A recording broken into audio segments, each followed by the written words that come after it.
आज अपन चर्चा करेंगे पृथ्वी की उत्पत्ति के बारे में। जेम्स जीन्स एवं हेराल्ड जेफरी की ज्वारीय परिकल्पना।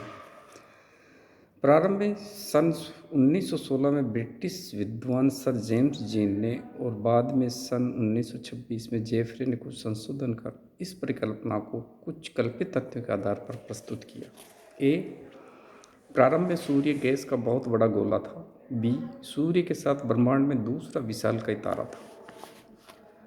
इस परिकल्पना का जो क्रम से पहला टॉपिक है, जिस प्रकार चंद्रमा के द्वारा जल की सतह पर ज्वार उत्पन्न हो जाता है, उसी प्रकार इन वैज्ञानिकों ने समता बताकर अपने सिद्धांत को आगे बढ़ाया।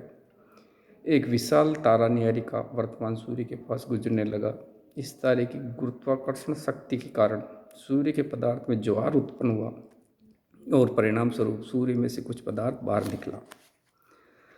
जो जो तारा सूर्य के पास आता गया, त्यों त्यों सूर्य से अधिक पदार्थ निकलता गया और जब सबसे कम दूरी पर तारा आ गया, तब सबसे अधिक पदार्थ ज्वार के रूप में सूर्य से निकला। तीसरा, जो ही तारा अपने मार्ग पर आगे बढ़ा, त्यों ही पुनः सूर्य और तारों के बीच दूरी बढ़ गई, परिणाम स्वरूप पदार्थ कम निकलने लगा। चौथा, अंत में तारा अपने मार्ग में चला गया, किंतु सूर्य ज्वार से निकला हुआ भाग सूर्य से तारे के जाते समय एकाएक गुरुत्वाकर्षण और सूर्य की अपकेंद्रीय दोनों शक्तियों के कारण अलग हो गया, किंतु सूर्य की गुरुत्वाकर्षण शक्ति के कारण तारे के साथ न जाकर सूर्य के चारों ओर चक्कर लगाने लगा। पांचवा, कालांतर में ये ज्वारीय पदार्थ ठंडा हुआ। ठंडा होने से सिकुड़ा और उसमें चटकने पड़ी। ये पदार्थ एक सिगार, फिलामेंट अथवा बूमेरंग के रूप में निकला था, जिसके दोनों किनारों पर पतलापन था और मध्य का मोटापा।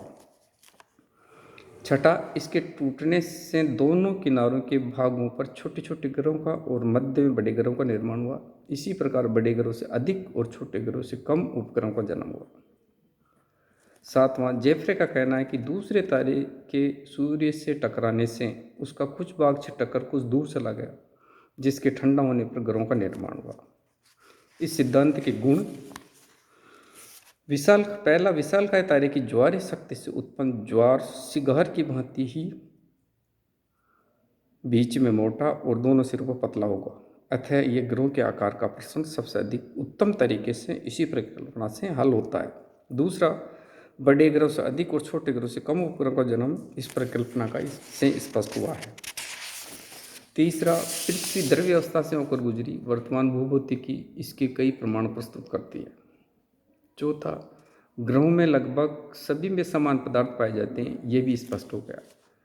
इस सिद्धांत के या विचारधारा की या परिकल्पना की जो मुख्य दोष है, वो पहला है, दूरदर्शक यंत्रों के सहारे से देखने से ज्ञात होता है कि एक दूसरे तारे की अंतरिक्ष में दूरी कई लाख प्रकाश वर्ष होती है। सूर्य के पास किसी तारे का आना कतई संभव नहीं है, अतः यह परिकल्पना आधारतः ही गलत है। दूसरा, वैज्ञानिकों का मत है कि सूर्य के धरातल पर ज्वार तभी आ सकता है जबकि उसका तापमान लाखों डिग्री सेंटीग्रेड हो।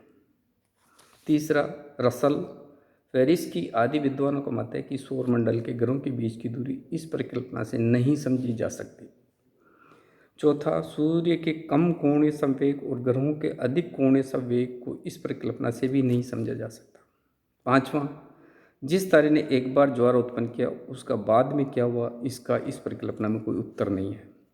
छठा, मंगल ग्रह के स्थान पर कोई दूसरा बड़ा ग्रह होना चाहिए था, क्योंकि सिगार वहाँ मोटी होती है, किंतु ऐसा नहीं है, इसका भी कोई उत्तर नहीं है। ओके।